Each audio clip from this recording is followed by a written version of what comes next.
Poor lost soul, wandering through the darkness due to no fault of your own. Or maybe it was your fault, because you refused to obey, because you refused to live a life of fear, instead choosing one of freedom and joy. Listen, I feel bad about charging you before. How about this? I'll teach you a few basics of how to survive, and a little bit about this place that you're now finding yourself stuck in. And then one day, you can repay me. How does that sound? Now, from here on out, you must learn. You must learn power.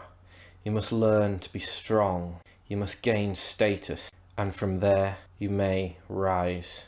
And you may return to the world that you've been cast down from. But when you do return, you may find yourself no longer welcome there. Now, let's begin. If you have died and you've ended up here, you should probably let go of your old life. It'll only hold you back. And for all intents and purposes, you're no longer human. You're a shade. The second thing you'll notice is that you're also naked. Clothes don't make it through the transfer. This is perfectly normal. And don't worry about being a shade. It does make you a minority in the CK. However, they won't judge you for it. But the nobles, on the other hand, well, they might. Depending on whether or not you've been a naughty boy or girl. And all naughty boys and girls need a good spanking, don't they?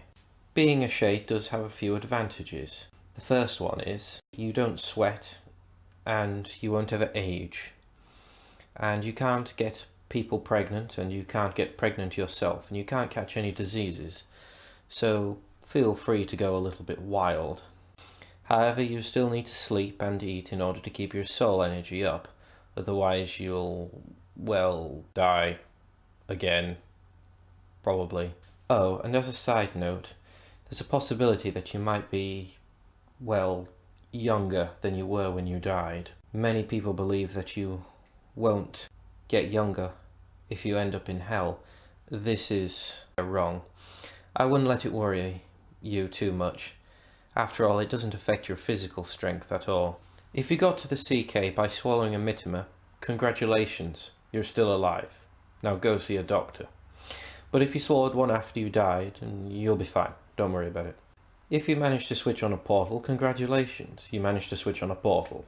I'm so very impressed. However, if you fell for a crack in the world somewhere, you might as well enjoy yourself while you're here. And another good thing, you got to keep your clothes, but you'll probably lose them pretty quick though. Now, you see these creatures just here, the ones that are probably watching you from the darkness as we speak. They are called Neferseteri. They are the ones that inhabit this lair. Mostly inhabit this lair. There are others, but for the time being, let's just focus on these ones for the moment. Now, listen very carefully. If you see them, which you probably won't, avoid them. Don't fight them, otherwise you'll probably die, or be eaten, or raped, or something much, much worse. If you are capable of using magic and you do find yourself cornered, just use a sudden burst of light. You notice that they've got 4 eyes and they are very sensitive to light. Living in a world of darkness, this isn't really much surprise. And if you're really good at magic, you can just use fire to cook them to a perfect crispness. Now, if you do find yourself captured and stuffed into a cage, try not to panic. You can escape, if you're really clever. If you can't escape, don't worry about it. The worst thing that they can do to you is eat you, probably while you're still alive, but nevertheless, it will probably be mostly quick and painful. Yeah, that's not a good thing actually. I probably shouldn't have told you that. And if they don't eat you, and they don't decide to keep you as some kind of pet, then the chances are they'll take you to the nobles where you'll be judged for your sins in life. What? You didn't really think you were just going to walk away from that, did you?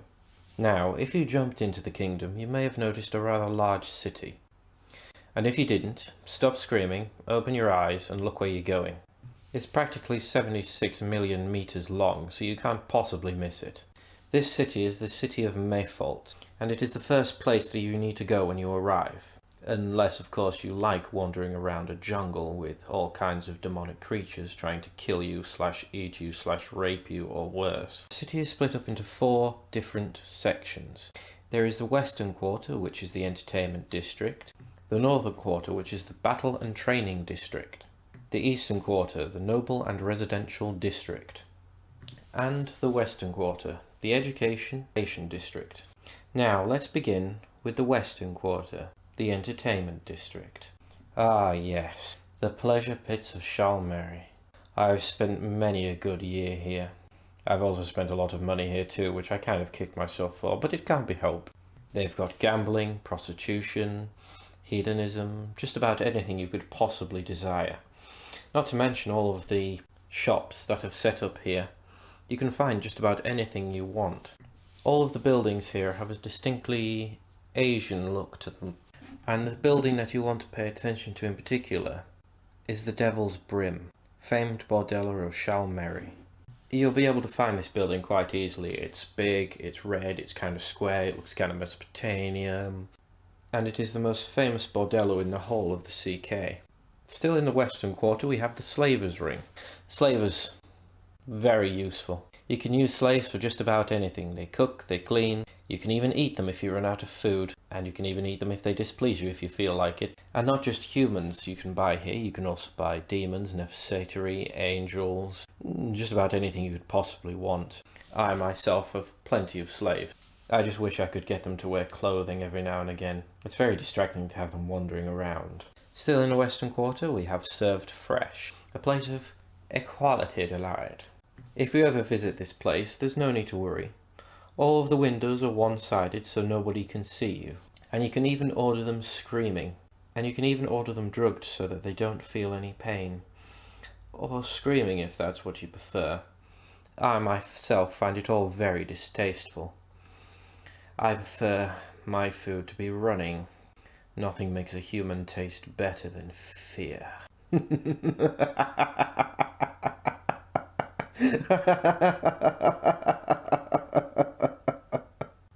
Now for the Northern Quarter, known as the Steel Heaven. The first rule about Steel Heaven is you don't talk about Steel Heaven. And the second rule is you always grab the non-sharp end of the pointy stick. Yes, this is where the Black Guard are trained in warfare and arts. Here they are put through a rigorous training course.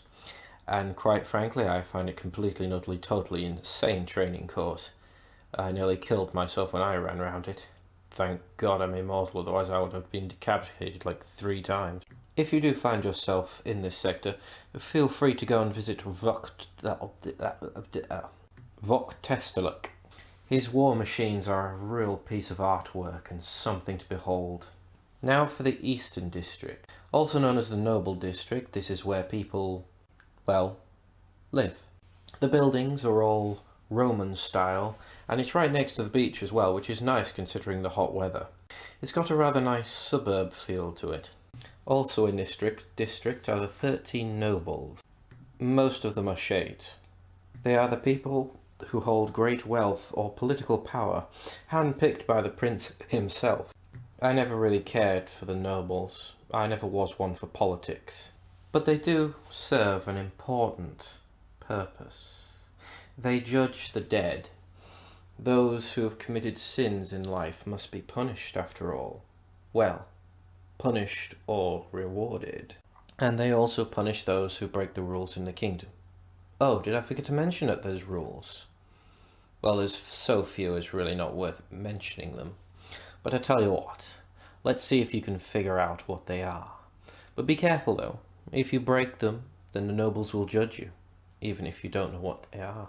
Ah, the Black Cathedral, the home of the society.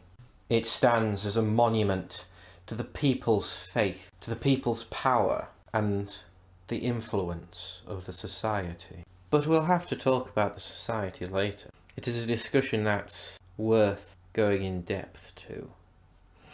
But just for now, just know that it's there. And you should go and see it. They play a great role in the corruption of the world. The Southern District. also known as the dawn of intellectual prowess. This, despite the entertainment district, is one of my favourite. As you walk through the streets, you can see artwork being made, sculptors sculpting, painters painting. That, and it's the only quarter that's actually got a nice pavement. Most people come to this district to go to the Great Library. Of course, getting into the Great Library is difficult, but getting out is even difficulter. You must pass a test devised by the guards that stand outside. But once you've passed this test, you may enter. But those who enter sometimes never come out. Also in this district, there are the buildings of learning. These are only open to citizens, but once you are a citizen, you can enroll your child here, or you can enroll yourself here. It teaches them how to be intelligent people, intellectuals, free thinkers, etc. I myself taught at this class for a while. I actually taught the rudimentaries of magic. And let me tell you, nobody fails my class and gets to continue existing. And nobody ever arrives late either. Don't know why. I think it was the way that I usually nail them to the door if they're late. I should probably also mention Castle Cundasus. However, it appears as though we're out of time. So until next time, lost souls, I have been Maou, and I'll be waiting for you in the darkness on the other side.